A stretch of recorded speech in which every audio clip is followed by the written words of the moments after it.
Hello everyone. आज हम sets का लास्ट एंड फाइनल टॉपिक पढ़ने वाले हैं।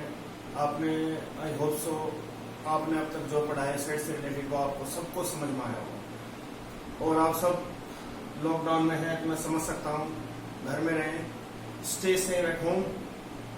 ओके, देखो बच्चों, आप सब घर में एंजॉय कर रहे होंगे अपने लॉकडाउन को, और मेन आप सब ठीक होंगे उम्मीद करता हूँ। लेकिन जो आपका फोकस है स्टडीज, उससे अपना फोकस हटाइएगा मत कभी भी, क्योंकि studies is very important. Because आप 11th क्लास में हैं बच्चों, अब 12th में भी होंगे, बोर्ड की क्लास होगी, तो आपका बेस 11th से बनता है for 12th class. Okay, now back to the sets. देखो बच्चों, आज हम पढ़ने वाले हैं practical problems of intersection and union of sets. देखो बच्चों, प्रैक्टिकल प्रॉब्लम का मतलब क्या होता है? हम इसमें कुछ प्रैक्टिकल चीज, यानी कि कुछ हमें दिया होगा कि भाई आपके पास इंटरसेक्शन की वैल्यू ये है, यूनियन की वैल्यू ये है, नंबर ऑफ एलिमेंट्स, यानी कि इसमें आपको एलिमेंट्स नहीं होंगे, इसमें आपको प्रॉपर सेट गिवन होगा, यानी कि उस सेट के अंदर इतने एलिमेंट है। ओके, जस्ट इन संख्या में, यानी कि नंबर्स में आपके पास गिवन होगा, उसको बोलते हैं प्रैक्टिकल। अब इंटरसेक्शन भी पढ़ेंगे इसमें हम, और इसमें यूनियन भी। आपको सबको पता है, कुछ हम रिकैप करते हैं। What do you mean by intersection? जब हमारे पास ए और बी दो सेट थे, उन दोनों को मिला के सिर्फ ए और बी के कॉमन एलिमेंट्स को लेके जो हमारे पास सेट बनता था, उसी को बोलते हैं intersection of set A and B. उसको लिखते थे ए इंटरसेक्शन बी। आपको सबको याद होगा यूनियन। अब यूनियन का मतलब था जब हमारे पास दो सेट थे ए और बी, हमने ए के एलिमेंट्स को कंबाइन किया, हमने बी के एलिमेंट्स को कंबाइन किया, और ए और बी के कॉमन एलिमेंट्स को सिर्फ हमने एक ही बार लिया था। ओके, आपको याद होगा उससे जो सेट बना, उससे कौन सेट बना, उसको सेट जो बना था वो क्या कहलाता है? उसको बोलते हैं ए यूनियन बी, जिसको हम लिखते थे ए यू बी। ए और बी को मिला के जो सेट बनता है उसको बोलते हैं ए यूनियन बी। अब देखो बच्चों, हमारे पास A and B are two finite set है, यानी कि जिसकी वैल्यू क्या है? फाइनाइट है। ओके, अब देखो बच्चों, ये जो फॉर्मूला है ना, जो मैंने फॉर्मूला गिवन है, ये आपको बहुत जरूरी है, ये आपको हमें ऑलवेज रिमेंबर करना होगा बच्चों। Number of elements in A union B, यानी कि ए यूनियन बी मिला के जो हमारे पास सेट बना है, उसमें जो एलिमेंट है is equal to n of A, यानी कि number of elements in A plus number of elements in B minus number of elements in A intersection B, यानी कि ए और बी में जो इंटरसेक्शन में जो एलिमेंट्स हैं उनको बोलते हैं number of A intersection B.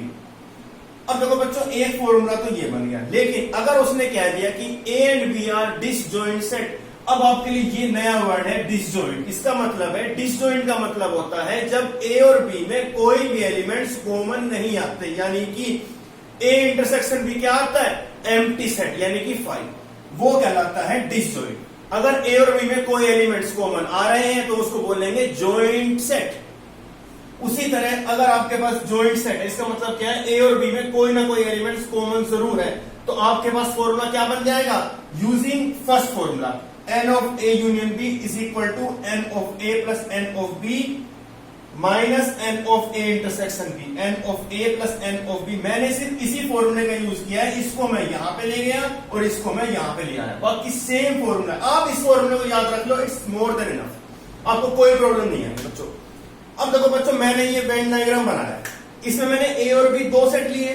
अब देखो बच्चों, आप कहोगे कि ये क्या चीज? देखो बच्चों, ए माइनस बी का मतलब होता है सिर्फ ए के एलिमेंट, इसको बोलते हैं, या तो मैं इसको ओनली ए बोल लूं या इसको मैं ए माइनस बी बोल लूं। इसको बोलते हैं बी माइनस ए, यानी कि सिर्फ बी के एलिमेंट। इसका मतलब है सिर्फ ये जो कॉमन एरिया है ना बच्चों, सिर्फ मैं इसी को कंसीडर करूंगा, उसको बोलते हैं A minus B and B minus A, only B and only A.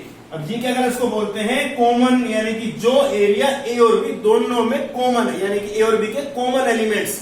Common का मतलब इंटरसेक्शन, ए इंटरसेक्शन बी। देखो बच्चों, अब आप बोलोगे कि अगर हमें a माइनस बी यानी कि b माइनस ए निकालना हो तो उसका फॉर्मूला क्या होगा? अभी करते हैं उसका फॉर्मूला भी। उसके लिए आपको एक दो फॉर्मूले बच्चों और रिमेंबर करने होंगे। सबको ये फॉर्मूले मेरे हिसाब से सबको याद हो गए होंगे। ओके बच्चों, इन फॉर्मूले को हमेशा मेमोराइज करना, बहुत ही इंपॉर्टेंट फॉर्मूलाज हैं। ओके, अब देखो बच्चों, हम 2-3 फॉर्मूले और पढ़ेंगे। क्वेश्चन बहुत ही इंटरेस्टिंग है, लेकिन उसके लिए आपको फॉर्मूले ऑलवेज रिमेंबर करने होंगे। देखो बच्चों, अगर आपके पास n of a minus B उसने कहा, यानी कि हमें वो एलिमेंट निकालने हैं, वो एरिया निकालना है जो सिर्फ a का है, उसमें b इंक्लूड नहीं करेगा, तो उसका फॉर्मूला होगा n ऑफ a में से मैं क्या माइनस कर दूंगा, n of a intersection b, यानी कि अगर मैं इस पूरे एरिया में से ये माइनस कर तो मेरे पास ये तो बच जाएगा बच्चों। तभी तो मैंने क्या करा, इस पूरे कंप्लीट सेट में से इंटरसेक्शन क्या कर दिया, माइनस कर, तो मेरे पास कौन सेट बचेगा, ओनली ये वाला, यानी कि ओनली a या फिर n of a minus b। उसी तरह अगर मैं n of b minus a निकालू, उसका फॉर्मूला क्या बनेगा, number of elements in b minus same n of a intersection b, यानी कि अगर मैं इस पूरे कंप्लीट में से ये माइनस कर दूं तो मेरा ये सेट नहीं बचेगा बच्चों। वही तो मैंने लिखा है ये। तो बच्चों आपके पास जब a and b are two finite set, अगर आपके पास मैं 3 सेट कर दूं यानी कि a b एंड c, तो उसका बच्चों वेन डायग्राम भी बनता है। उसका देखो बच्चों वेन डायग्राम कैसे बनेगा, उसका अगर मैं वेन डायग्राम बनाऊं, मान लो मैंने ये वेन डायग्राम रेक्टेंगल पता था इन रेक्टेंगुलर शेप में बनता है, उसमें क्या होता है, उसमें होता है यूनियन यानी कि यूनिवर्सल सेट U। अब मान लो एक सेट तो ये हो गया, एक सेट ये हो गया, और तीसरा कैसे बनता है, इसको बोलते हैं C। ये है A, ये है B और ये है C। अब ये कौन सा है, जो सिर्फ A एंड B के एलिमेंट्स को कंबाइन करेगा, ये कौन सा है जो सिर्फ B एंड C के एलिमेंट्स को कॉमन एलिमेंट होंगे, ये कौन सा है जो A और C के कॉमन एलिमेंट का। लेकिन जो ये एरिया है ना, वो कॉमन एरिया इन तीनों सेट्स का है, यानी कि वो एलिमेंट यहां पे आएंगे जो A में भी होंगे, B में भी होंगे और C में भी होंगे। अब देखो बच्चों इसका फॉर्मूला कैसे बनेगा, थोड़ा सा फॉर्मूला थोड़ा सा लेंथी है लेकिन कोई बात नहीं, आप रिमेंबर करना, n of a union b union c, यानी कि तीनों सेट्स के एलिमेंट को मिला के फॉर्मूला बनेगा n of a plus n of b plus n of c minus n of a intersection b minus n of b intersection c minus n of a intersection c plus n of a intersection b intersection c। ये है आपके पास formula. इसका मतलब है ये complete set, और इसका मतलब a का मतलब क्या है, सिर्फ a, इसका b और इसका c। अब इसका मतलब क्या है, a इंटरसेक्शन b यानी कि ये वाला, और इसका मतलब कितना है, b इंटरसेक्शन c। b और c कौन सा है, ये वाला आपके पास, और a इंटरसेक्शन c कौन सा है, ये वाला, और ये कौन सा बचा, जो n of a intersection b intersection c, यानी कि तीनों के सेट्स के जो कॉमन एलिमेंट आएंगे वो इसके अंदर इंक्लूड करेंगे। ये था बच्चों आपका कुछ प्रैक्टिकल प्रॉब्लम्स। अब हम करेंगे कुछ क्वेश्चंस इसके ऊपर। देखो बच्चों, ये आपके पास जो फॉर्मूला था, मैं पहले बेसिक फॉर्मूला लूंगा। आपको ऑलवेज फॉर्मूले याद रखने होंगे, कि अगर आपको फॉर्मूले याद है तो आपके लिए क्वेश्चंस वेरी इजी हो जाएंगे। और प्लीज घर पे पढ़ो, it's very very important class for your life. It is the base for 12th, and आगे आप कंपटीशन की तैयारी करोगे, इंजीनियरिंग कुछ भी एग्जाम दोगे तो उसके लिए 11th class it's very very important in your future. Please remember this, okay. तो बच्चों हम क्या कर रहे हैं, कुछ क्वेश्चंस करने वाले हैं आपके पास। मान लो आपके पास, मैं क्या कर रहा हूं, n क्वेश्चन है, मान लो क्वेश्चन है आपके पास n ऑफ a गिवन है मान लो 24, ओके। n ऑफ b आपके पास गिवन है मान लो 20, और n of a intersection b आपके मान लो गिवन है 10। तो आपको क्या निकालना है, n of a union b निकालना है। ये आपके पास 3 कंडीशन है। उसने क्या रखा है, if this are given find the value of n of a union b। क्या फॉर्मूला है n ऑफ a प्लस में n of b minus n of a intersection b। अब इजीली क्या करो, इनकी वैल्यू यहां पे पुट कर सकते हो। 24 प्लस में 20 माइनस का 10 कितना बच गया, 44 माइनस 10 34। ये आपके पास क्या, इसकी वैल्यू। अब बच्चों ये तो मैंने बहुत ही इजीली एग्जांपल लिया, वेरी इजी एग्जांपल ले लिया। लेकिन अगर आपके पास मान लो क्वेश्चन आए इन स्टेटमेंट में, मान लो क्वेश्चन मैं बोलता हूं आपके पास, इन क्वेश्चन है इन ए ग्रुप ऑफ 400 पीपल। मान लो एक ग्रुप में है ना 400 पीपल है, इन विच 200 कैन स्पीक हिंदी। उसमें से 200 लोग तो हिंदी बोल सकते हैं, and 250 can speak English, can speak English,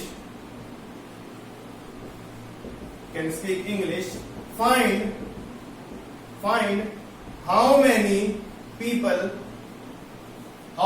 persons कर लो, how many persons can speak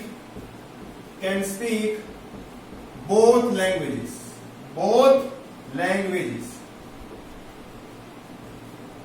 देखो बच्चों, ये आपका क्वेश्चन था। उसने ये कहा है कि आपके पास ये क्वेश्चन मैंने लिख दिया, ठीक है बच्चों। किसी को कोई डाउट तो मुझसे पूछ सकता है इन कमेंट सेक्शन में, कोई भी प्रॉब्लम आपको नहीं आनी चाहिए। ओके बच्चों, अब देखो ये हमारे पास कुछ क्वेश्चन है, ठीक है। उसने बोला है 400 पीपल, इसका मतलब है कुल मिला के जो ग्रुप है ना उसके अंदर 400। इसका मतलब क्या है? 400 क्या है मेरे पास? 400 है यूनियन, यानी कि मान लो मैंने हिंदी को मान लो A और इंग्लिश को मान लो B है। ओके, तो N of A union B जो कितना है मेरे पास, उसके अंदर है 400 पीपल। ओके, किसी को कोई दिक्कत नहीं होगी। अब उसने बोला है 200 यानी कि 200 कैन स्पीक हिंदी। मान लो N ऑफ A कितना हो गया मेरे पास? 200 हो गया। अब उसने कहा है इंग्लिश यानी कि N ऑफ B कितना हो गया? 250। अब उसने ये कहा है how many people can speak both जहां भी आ जाए वहां पे समझ लेना कि आपको ऑलवेज इंटरसेक्शन निकालना है, या फिर अगर उसने बोला एटलीस्ट तो यूनियन निकालना होगा। ये बात ऑलवेज रिमेंबर रखना। बोथ का मतलब होता है वो एलिमेंट जो दोनों में आ रहे हैं। ओके, तो हमें निकालना है NO A इंटरसेक्शन B। क्या फॉर्मूला होगा इसका? इसका फॉर्मूला क्या होगा बच्चों? बताओ, अभी तो बताया था आपको अच्छे से। N of A intersection B is equal to N of A plus में N of B minus N of A union B, है ना? अभी तो बताया था। A की वैल्यू कितनी है? 200, B की 250 माइनस कितनी है हमारे पास यूनियन की? 400। कितना हो गया? 450 माइनस कितना बचा? ये बचा 50, यानी कि 50 पीपल वो हैं जो आपके पास दोनों लैंग्वेज बोल सकते हैं, हिंदी भी एंड इंग्लिश भी।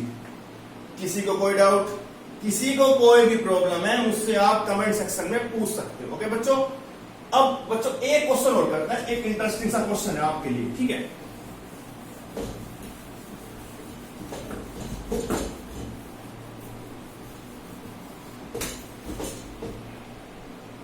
देखो क्वेश्चन है, इन ए ग्रुप ऑफ 65 पीपल, एक ग्रुप में 65 पीपल है, इन which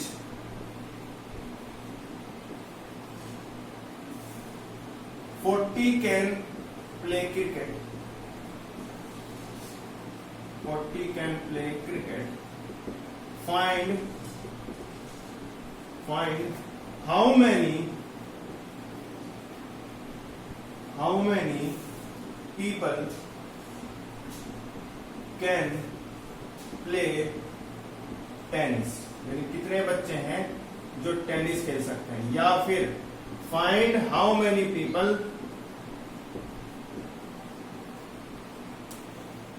can only play tennis, जो सिर्फ टेनिस खेल सकते हैं। ओके, देखो अब मैंने इसमें क्या कर दिया, मान लो मेरे पास क्रिकेट जो है उसको मान लिया C से, आंसर लिख रहा हूं मैं। मान लो number of elements in C कितने हैं मेरे पास? 40 है। ओके, जो 40 बच्चे क्रिकेट इजीली खेल पा रहे हैं। 65 का मतलब कितना है? क्रिकेट यूनियन टेनिस कितना हो गया? 65। हमें पहले क्या निकालना है? हमें पहले निकालना है N ऑफ T, यानी कि कितने बच्चे हैं जो टेनिस खेल पा रहे हैं। तो इजीली हम फॉर्मूला लगा पा रहे हैं। और एक बच्चों इसमें एक चीज और रहेगी, in this group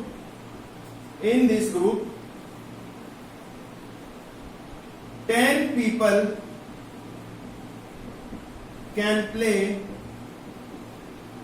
both games, यानी कि इसके अंदर है ना 10 बच्चे ऐसे हैं जो दोनों गेम्स खेल पा रहे हैं, वो क्रिकेट भी खेल पा रहे हैं और वो टेनिस भी खेल पा रहे हैं। तो मैंने क्या करा, टेनिस तो मुझे निकालना है। सेकंड पार्ट में क्या है? C इंटरसेक्शन T कितना है मेरे पास? 10 है। तो अगर मैं ये वाला फॉर्मूला अप्लाई करूं C यूनियन T का, तो कितना होगा? N ऑफ C प्लस में N of T minus N of C intersection T। Okay बच्चों, अब सी की वैल्यू कितनी चेक करो, 40 है, इसी की 65 है, हमें टेनिस के तो क्वांटिटी फाइंड करनी, कितने लोग टेनिस खेल पाते हैं, कितने इंटरसेक्शन 10 है। तो अगर मैं इजीली यहां से टेनिस निकालूं तो आपके कितना आंसर आएगा, 65 माइनस 30 कितना आ गया, 35 पीपल, यानी कि 35 पीपल आपके पास इजीली टेनिस खेल पा रहे हैं। लेकिन अगर उसने ये कहा है how many people can only play, only का मतलब क्या होता है, T माइनस सी, T का मतलब है N of T minus N of C intersection T, कितना आएगा, T कितना है मेरे पास 35, बोथ कितना है 10, कितना बचा 25, यानी कि 25 पीपल आपके पास सिर्फ टेनिस खेल पाते हैं। ओके बच्चों, इसको आप वेन डायग्राम से भी कर सकते हो। कैसे करोगे वेन डायग्राम, देखो बच्चों ध्यान देना, वेन डायग्राम कैसे करना है। मैंने क्या करा, दो ग्रुप बनाए, एक क्रिकेट का और एक टेनिस का, ये क्रिकेट और ये कितना है यूनियन। अब उसने ये बोला था कि 65 तो टोटल है, 40 यानी कि 40 का मतलब यहां से लेके यहां तक 40 बच्चे हैं, उस हमेशा पहले अप्लाई करा करो बोथ, बोथ कितना है 10, तो ये कितना आ गया 10, तो कितना बचा, ये बचा 30।